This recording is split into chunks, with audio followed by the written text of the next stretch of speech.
दोस्तों, एक तरफ भारत की अर्थव्यवस्था तेजी से बढ़ रही है तो वहीं दूसरी तरफ बेरोजगारी दिन पर दिन बढ़ते ही जा रही है। यह बेरोजगारी रुकने का तो नाम ही नहीं ले रही है।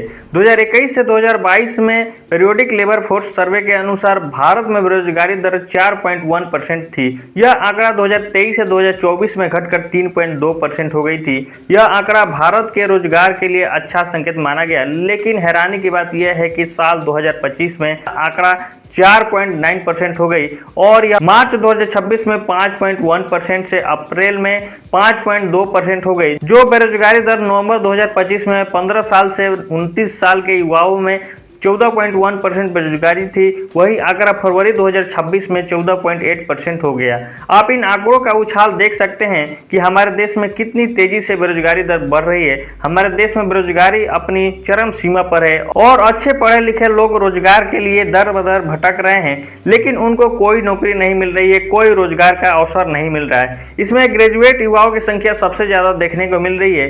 यह समस्या गाँव में सबसे ज्यादा देखने को मिल रही है। दोस्तों, गाँव में सबसे ज्यादा बेरोजगारी मिडिल क्लास में देखने को मिलती है, क्योंकि जो मिडिल क्लास लोग होते हैं वे पढ़े लिखे होने के बावजूद भी बेरोजगार होते हैं, क्योंकि बहुत से ऐसे युवा होते हैं जो सिर्फ सरकारी नौकरी की तैयारी में लगे होते हैं। ऐसे में निजी क्षेत्र में काम करने को नजरअंदाज कर देते हैं, जिससे उन्हें भविष्य में बेरोजगारी का सामना करना पड़ता है और ऐसे स्थिति में नौकरी की तलाश में वो शहर की तरफ पलायन करते हैं। आप सोच रहे होंगे कि शहर में बेरोजगारी दर कम होगी, इसलिए गाँव में के लोग शहर की ओर पलायन करते हैं, लेकिन आपको यह जानकर आश्चर्य होगा कि गांव से ज्यादा बेरोजगारी दर शहर में ज्यादा होता है। दोस्तों, शहर में बेरोजगारी दर 6.6% है, लेकिन गांव में देखा जाए तो यह बेरोजगारी दर 4.6% है। अब आपके मन में दो तरह के सवाल जरूर उठ रहे होंगे।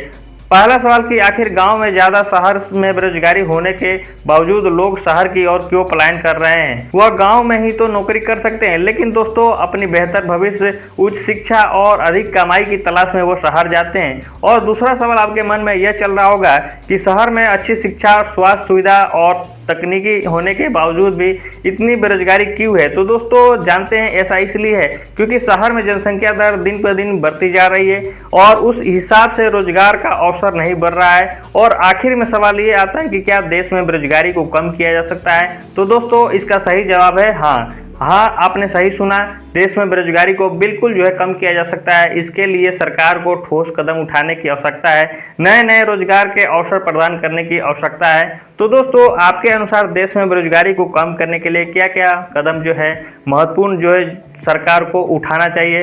अपनी राय कमेंट में जरूर बताएं। तब तक के लिए नमस्कार, धन्यवाद, जय हिंद, वंदे मातरम।